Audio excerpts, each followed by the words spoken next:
De ellos, que es Marcelo Peña, a quien agradecemos como siempre el contacto, para que nos cuente qué es esto de la coautoría funcional, con la cual también sumó a de Oliveira Trindade a los pedidos de condena. Doctor Peña, ¿cómo le va? Buenas tardes. Buenas tardes, Pablo, Alejandra, muchas gracias. Bueno, nada, ¿Qué tal? preguntarte un poquito, que nos explique qué es esto de la coautoría funcional y por qué vos considerás que de Oliveira Trindade, al igual que los otros dos, son responsables de lo que le pasó a tu defendido. Bueno, los testigos que fueron plasmados en toda la instrucción, en toda la investigación, determinaron recientemente, principalmente una médica, que la verdad es una testigo muy valiente, por no ser lo que fue Pablo, que en el juicio, mirando a los tres imputados, se larguen a dar todo lo que vieron y escucharon, pues la verdad que no es fácil después para los testigos presentarse en un juicio y decir adelante de estos tres peleadores, luchadores, que te pueden dar cierto temor. Bueno, la médica, la verdad que una fuerza terrible, determinó que dos de los tres, ella observó que le pegaban piñas y patadas en la cabeza, pero ¿qué es lo que sucede con ese tercero? Que bien decís, nosotros desde la acusación, en particular ramificado, lo llevamos en forma independiente. ¿Por qué? Porque el Código de Procedimiento de la Provincia de Buenos Aires te habilita la posibilidad de que, por más que el fiscal no quiera acusar, vos como justamente particular ramificado querellante, podés llevarlo a juicio. Y eso es lo que hicimos. Oliveira Trindade participó activamente para que justamente Paula, la esposa de la víctima, no pueda escaparse del lugar. Los encerró de tal forma, y es una participación, esto es como una similitud a la participación necesaria. ¿Por qué? Porque si no hubiera ocurrido ese encierre intempestivo con el auto, Paula, que manejaba, pudo haber evitado ese resultado. Entonces, entre los dos autos lo encerraron.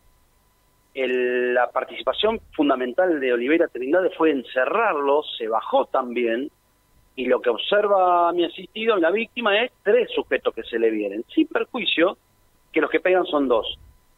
Entonces, nosotros buscamos esa funcionalidad por el rol que tuvo. Es un rol muy activo, porque si no hubiera sido de que, por ejemplo, te voy a modo hipótesis o ejemplo, de tres personas que entran a robar, ese segundo no le alcanza el arma a un tercero para que ejecute un disparo y mate a uno de seguridad, por ejemplo, si ese tercero no le hubiera alcanzado el arma, el hecho quizá no hubiera ocurrido. En este caso en particular, sostuvimos en la acusación privada que si no hubiera encerrado de forma intempestiva ese segundo auto con Oliveira Trindade al volante, la tentativa de homicidio no hubiera ocurrido. ¿Es algo novedoso esto o ya venía plasmándose en algunos otros casos? Novedoso que haya llegado a juicio con esta singularidad de que el partido ramificado se le esté revistiendo. Desde estos últimos años igualmente se le está dando cada vez más fuerza a la víctima, ¿no? Como cierta legitimación. Antes, si vos no tenías este rol de partido ramificado como víctima propia, hoy estarías casi... claro, el fiscal no acusa y vos, listo. Ya está. Es más, sucede muchas veces, muchas ocasiones, evidentemente en los casos estos de las estafas virtuales, que si vos, por ejemplo, fuiste una víctima y no te presentaste querellante, pudiste impulsar y si el fiscal te archivó, no puedes hacer nada. Hoy la ley de víctima, la 15232 en la provincia de Buenos Aires, está dando mucho hincapié en la voluntad de la víctima. Vos fíjate que lo que sucede es que ahora, cada vez que el imputado va a ser escarcelado, sucede mucho en el tema de género, ¿no? Violencia de género. Si el imputado, por ejemplo, va a cerrar un abreviado, ¿no? Un acuerdo de una pena o una probation, todo, ¿sabe a quién es el primero que llama al fiscal? A la víctima. ¿Usted está de acuerdo? O sea, le da el rol, la preponderancia de una vinculación. Porque ahora el fiscal te dice, a ver, acompaño al defensor y al imputado de un acuerdo para echarse en libertad, le voy a preguntar a la víctima. Y a veces el fiscal le dice, no, la víctima dice que no voy a acompañar. Se ha dado un rol predominante hoy en día al sostén la palabra de lo que es la víctima. Peligroso y no, pero bueno, a veces creo que en este caso en particular pudimos llegar a un juicio oral, porque si no este equipo hubiera quedado impune, realmente. Marcelo, buenas tardes. Alejandra Castillo, ¿cómo andás? Alejandra, ¿cómo estás? Bien, dos preguntas de mi parte. ¿Esta ley de víctimas contempla que también las familias o las víctimas puedan tener su representación legal en los juicios como tiene un acusado? ¿Un abogado particular damnificado costeado por el Estado? No. Es muy buena tu pregunta, porque no tienen a ver, está, por ejemplo, el organismo de asistencia a la víctima dentro del Ministerio Público Fiscal. Sí. Existe. Es como que te golpeas la puerta, pero la asistencia a la víctima tiene que presentarse, ser legitimada como particular damnificado y ahí accionar. Puede ser también actor civil, civilmente demandado, tenés otras figuras dentro del Código de Procedimiento, pero sí, necesita sí o sí una asistencia técnica letrada, y hay organismos también, ¿no? Está lo que es organismos de la mujer, la niñez, que tienen ciertas potestades, pero necesitan configurarse en ese rol de acusador privado como particular damnificado, sí o sí. La segunda pregunta, me parece, o algo parecido a esta figura que usaron ustedes, es lo que se planteó en el escenario de Baez Sosa, esta cosa de que algunos no le pegaron, pero entre todos actuaron posibilitando el ataque en manada, si bien la diferencia de justamente.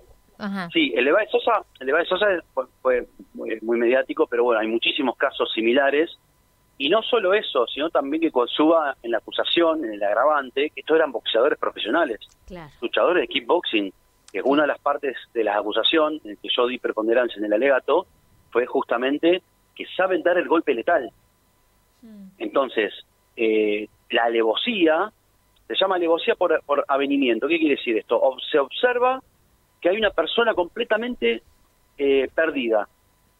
Mirá, uno de los puntos que hacían los defensores es decir, pero estaba borracho y les buscó roña. Ese es uno de los ejes, por ejemplo, de la defensa. Sí. Y yo juntamente tomé esa cuestión como agravante, decía, habiendo observado 3 tipos profesionales, boxeadores, que la otra persona estaba disminuida sus facultades, se aprovecharon de esa situación. Y aún más fue la pegatina. Entonces, creo que entre todos estos agravantes, ayuda justamente a que se le agrave la acusación. Ahora, legalmente no tienen ¿te acordás que hace unos años decían tengo el puño prohibido? Legalmente no existe tal figura. Los boxeadores pueden pegar, a lo sumo después la justicia lo evaluará como agravante, pero no está regulado por ley, ¿no? Exacto, no, está analizado desde el punto de vista jurisprudencial, pero no en forma legal, no está tipificada, tal cual. ¿Cómo está Colombo hoy? Bueno, él sigue con sus secuelas, sigue con tratamientos, ha perdido trabajo porque él trabajaba en un colegio profesional, con análisis de cálculo, imagínate lo que fue después, por eso esa extensión del daño, ya que me lo preguntás, es parte también del agravante que pedimos en la condena. ¿Por qué? Porque él ha dejado incluso hasta tenía una cancha de fútbol 5 de un emprendimiento familiar, y eso lo ha perdido, porque estuvieron meses y meses, estuvo en coma por varios días, con pérdida de conocimiento, o sea, fue fuerte el tema. La mujer ahí en plena audiencia llorando, diciendo que no le reconocía ni al hijo. Entonces, fue un evento que realmente duró hasta el momento, ya con secuela y obviamente con tratamiento psicológico. ¿Cuándo se escucha la sentencia, veredicto y sentencia? 10 de octubre, 10 horas, en el Tribunal Oral número 5 acá de La Plata. Perfecto, 10 de octubre a las 10 de la mañana. Doctor Peñal, le agradecemos muchísimo el contacto, las explicaciones y bueno, seguiremos de cerca cuál es el resultado final de este proceso, al menos en esta etapa.